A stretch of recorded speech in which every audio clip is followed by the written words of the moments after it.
we're able to participate in numerous different civil activities, yet the same government prohibits us from legally and responsibly enjoying alcohol.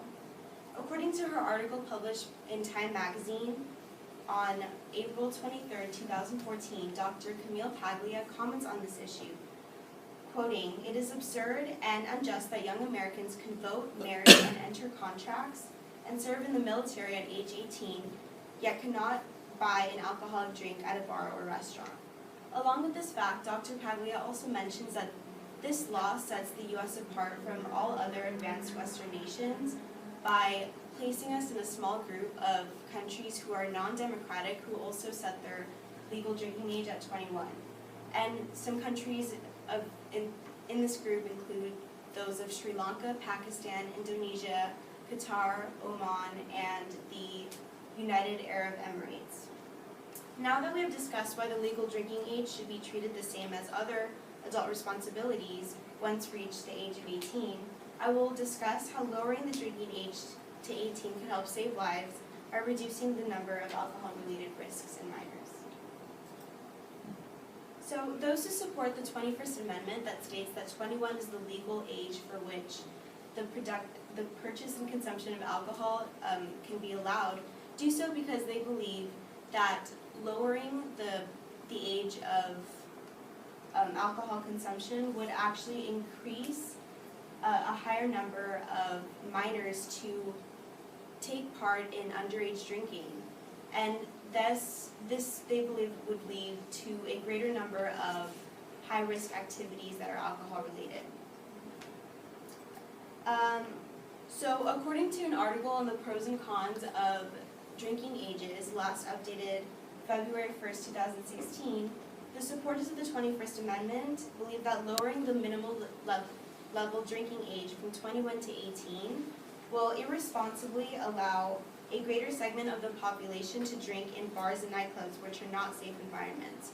So while these people may label bars and nightclubs as unsafe environments, they fail to take into consideration the real harm this law is imposing. So by prohibiting the 18 to 20-year-old age group from drinking alcohol in legally licensed locations such as bars and restaurants, we are actually encouraging them to drink alcohol in unsafe places that are not regulated, such as fraternities or house parties, where they're more prone to binge drinking and taking part in hazardous activities that could be lethal in the end. And so, according to the article previously mentioned, those who support lowering the drinking age, like myself, believe that it'll actually lower the amount of alcoholic misdemeanor by allowing young adults to enjoy alcohol responsibly at bars or restaurants. Now that you are aware of some of the risks for young adults that are imposed by their higher drinking age, I will introduce to you my final point of how it breeds disrespect for the law. Along with the fact that this law kind of paves the way for young Americans to embark on risky behaviors, but it also breeds disrespect for the law. And according to author Caleb Daniloff in his article published on October 21st, 2010, last accessed February 17, 2016, some of the most common examples of the law disrespect include fake IDs and the widespread illegal purchase, supply, and consumption of alcohol within the ages of young Americans within the ages of 18 through 20. So basically, kids are still drinking, they're just doing it behind the backs of the law. And written in his article published in the Huffington Post on August 18, 2019, Dr. Morris E. Chavez explains his opposition to the law, saying that, quote, enforcement is frustratingly difficult and usually forces the behavior deeper underground into places where life and health are put at even greater risk. So now that I have summed up my final thought, let's wrap things up. In order to protect the lives of fellow and future young Americans, as well as put an end to the unsupervised purchase and consumption of alcohol, we must consider lowering the legal drinking age to 18.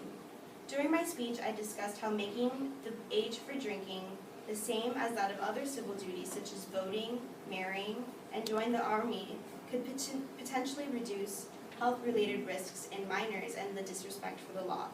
To conclude my speech, I would like to leave you with this final thought.